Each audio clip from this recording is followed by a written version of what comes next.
Bem, já que estamos aqui praticamente numa aula, tá? A quantidade de conhecimentos, nós vamos fazer, nesse último bloco, um resumão, né, para começar. Bioinformática, o que é que nós temos e o que é que podemos ter, Paulo? Aplicações de hoje, você já citou aquela outra de exemplos futuros, mas hoje em dia, o que é que nós temos concretamente?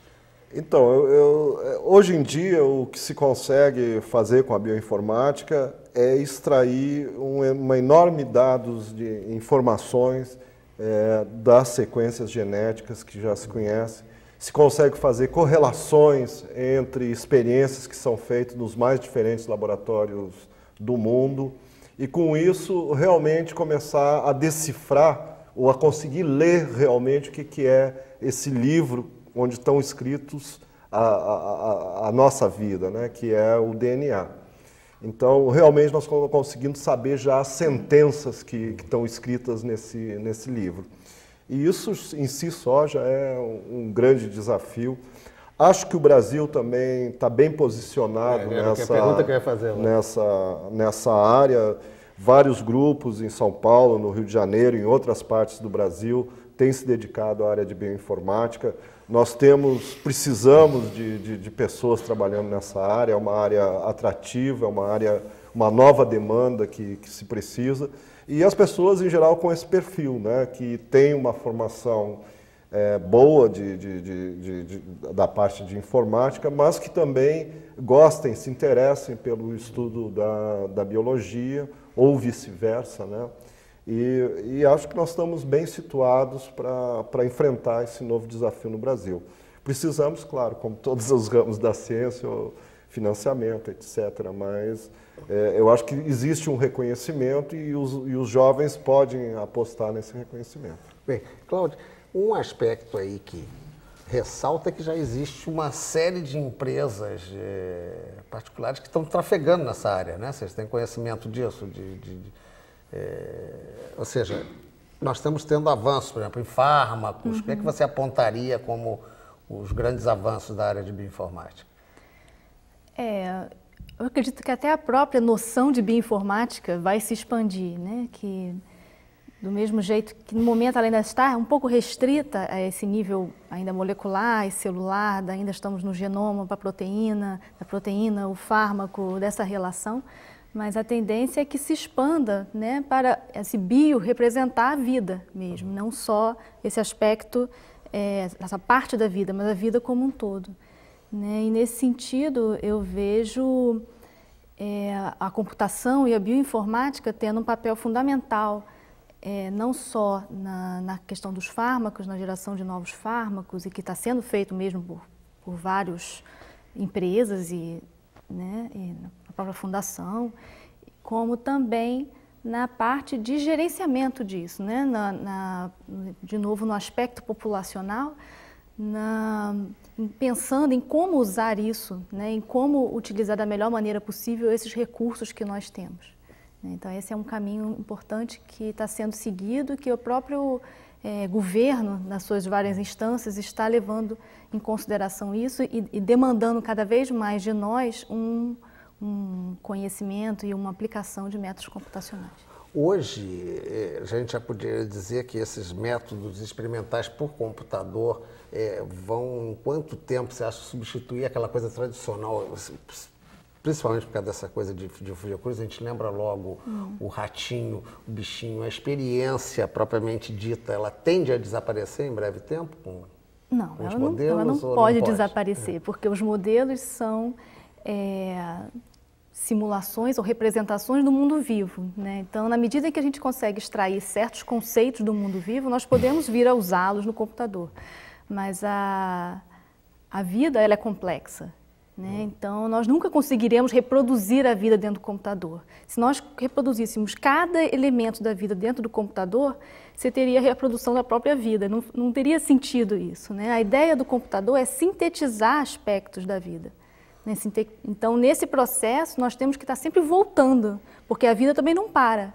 Ela está evoluindo, as coisas mudam, né? Então... Aí, nesse aspecto, baixa um pouquinho daquele preconceito até contra a inteligência artificial, né? Porque é um pouco a ideia de reproduzir vida, né? Fazer igual ao homem. Não, inteligência, a minha crítica anterior à área é que a área é uma área de um conjunto de técnicas diversificadas muito grande e sem uma visão de conjunto.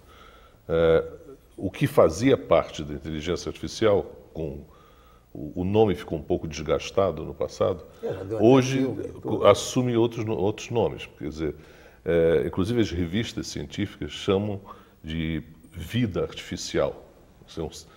Seria um segmento da área que foi transformado. Outra área, sistemas multiagentes. E por aí vai. Quer dizer, então, a inteligência artificial traz uma conotação um pouco de roupa nova do rei, muita coisa que foi prometida e não atingida. Agora, emular comportamento inteligente apoiado em recursos computacionais, sem dúvida nenhuma. Isso, a cada dia que passa, a gente consegue resultados mais interessantes. Eu estava pegando exatamente por esse aspecto que a Cláudia pegou. Quer dizer, será impossível. Quer dizer, a capacidade que a vida tem, que nós, enquanto humanos, é sempre mais surpreendente do que a máquina pode modelar? Ou seja, é difícil alcançar? Eu tenho uma opinião muito clara sobre isso, né? Quer dizer, na realidade, o que a gente está tentando é desvendar a natureza, né? Mas o que a gente consegue enxergar da natureza é uma superfície, é alguma coisa leve, né? E aí entra, eu acho que uma outra coisa que tem que ficar claro para todo mundo, né? O que é o método científico. O método científico, ele só vive da experimentação. Então, o computador, ele pode ser uma grande ferramenta para nós. Ele pode nos ajudar em muitas etapas, mas a verificação experimental é crítica em qualquer metodologia científica, né? Então, essa nós vamos continuar fazendo. Só que a coisa interessante é o seguinte: há 30, 40 anos atrás, a gente entrava num laboratório de biologia, 99% é o que a gente chama da experiência molhada, ou, bom, pode-se fazer com ratos, etc., né? Mas aquela experiência mesmo, e só 1% era lá uma máquina de escrever ou um pequeno computador. Hoje em dia, essa proporção se reverteu completamente, porque o computador nos ajuda a encontrar alguns atalhos.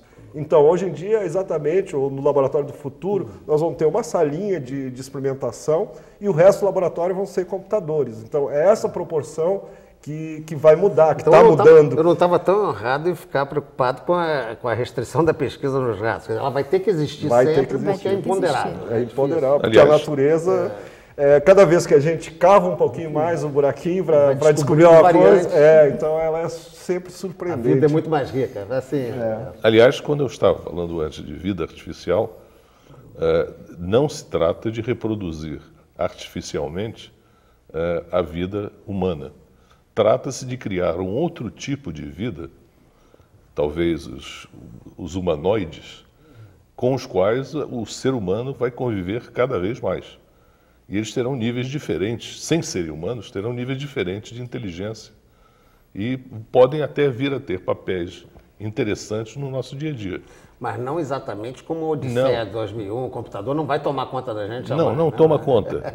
Não toma conta. É possível criar auxiliares inteligentes, eu não gosto da palavra inteligente, né?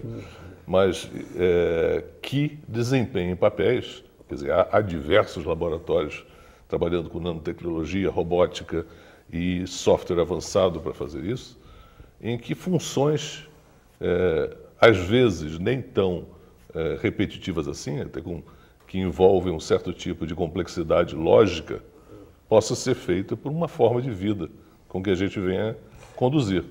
Deixa eu pegar um exemplo, então. Me dê um exemplo do que podia ser isso, para ficar mais claro. Quer dizer, essa forma de vida... O laboratório de automação de Paris 6, na França, que tem uma experiência interessante, que é criar um robô com a estatura de um ser humano. Porque, em geral, aquela ideia de que o robô é pequeno, é indefeso. E estão fazendo um estudo em ciência da cognição com esse robô, para que ele desempenhe funções interessantíssimas. Quer dizer, é um robô que é capaz de falar em vários idiomas, é um robô que é capaz de ser sensível a uma série de situações. Então, A utilização industrial, por exemplo, uma utilização que os Estados Unidos estão investigando com o Departamento de Defesa é usar esses robôs para substituir soldados no campo de batalha. Essa não é uma versão muito nobre dessa utilização, mas é pesquisa real que ocorre hoje. Bem. Então, quando eu me referi à vida artificial, eu me referi a essa forma que pode vir a se transformar numa coisa familiar no futuro próximo. Bom, nós estamos com o tempo esgotado, eu agradeço a participação de vocês. A você que está em casa, dá para continuar através da sua participação pelo nosso e-mail ideias@tomeciencia.com.br, onde você pode dar sugestões e também pode participar pelo próprio site www.tomeciencia.com.br, onde também terão indicações dos nossos convidados sobre aspectos que vocês podem aprofundar em termos de pesquisa, seja por livros ou pela internet.